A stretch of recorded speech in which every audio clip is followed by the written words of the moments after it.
Thursday and kind of a personal one this week. So I just shared my testimony, the 20th anniversary of my own conversion. And the reason why we have segments like Theology Thursday is because of that day. I've learned a lot of lessons, and believe me, I'm still learning them. Some of them I've had to learn more than once in this walk on this narrow road for the last 20 years. But there's 3 in particular that I want to zero in on. And I hope that they will be encouraging to you if you're on the same road as me or you're thinking about getting on this road. Number 1, stay on the road no matter what. Stay on the road no matter what. Because we are an emotion-based society these days, there's this idea that if I go against my emotions, then I'm going against who I am, and I'm hypocritical. So, for example, I'm living a life right now that I know God doesn't want me to live. I've been there. I'm acting and behaving in ways that I know God doesn't want me to act and behave. Been there too. And that's why I'm going to stop going to church. Because I'll just be a complete hypocrite when I'm in there. The opposite is actually true. The opposite is true.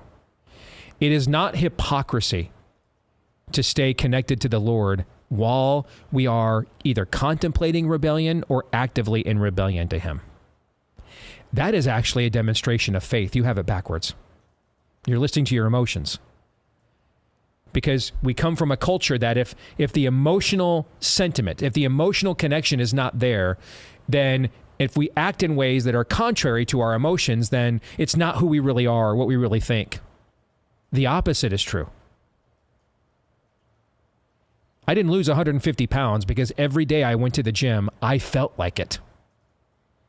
I didn't avoid putting that 150 pounds back on because every day since I've gone to the gym, I felt like it. Most days, I don't feel like being there.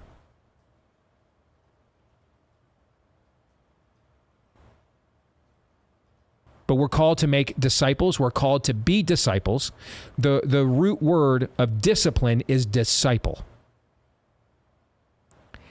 When you act contrary to your emotions on what you know here to be true, that is actually a demonstration of faith. That's actually a demonstration of discipline. God is not surprised you're sinning against Him.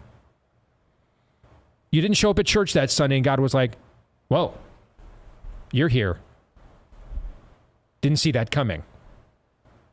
Especially after what I saw you do yesterday. Doesn't work that way. God sent Jesus to die for your sins, knowing the sins you've already committed against Him. Knowing the sins you're committing against Him now, and knowing the sins you will commit against Him in the future, irregardless of what Jesus did for you. And yes, I need to remember irregardless is not a word. All right? That you have it backwards. The spring and summer that Amy and I went through a very difficult time and were contemplating divorce, I didn't miss a Sunday at church. Every week I went, and this was going on in my private life. Was I a hypocrite? No. I went and acted on faith. I was unhappy with the direction things were going. I couldn't stop it. I couldn't stop myself from participating in the direction things were going. And so the only thing I knew to do was to act outside of myself and go to church every one of those Sundays anyway, hoping at some point I would hear some word from the Lord and He would stop me from the road that I am on and that we're both on. And you know what? Eventually He did, which will bring me to my second point here in a moment. Do not get off the road. Do not let go of the rope. And especially go and get up and grab hold of that rope and stay on the road when you're not feeling it. Do it especially then.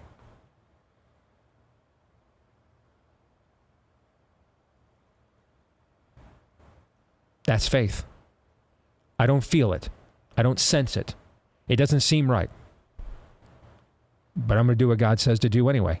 He said for me to get up off my now dad bod rear end and go to church. So I'm going to do it, even though I'm not feeling it. And I'm feeling like a failure pretty much right now, actually. It is faith to act outside of your feelings. There is no requirement to align your faith with your faith and feelings. They may not align. Our faith may call us to do things our feelings don't want us to do. But then we ask ourselves, whom is Lord? Us and our feelings, or the Lord? And that brings me to number 2. God is faithful and does provide. And I don't mean that in a Creflo Dollar way. I don't mean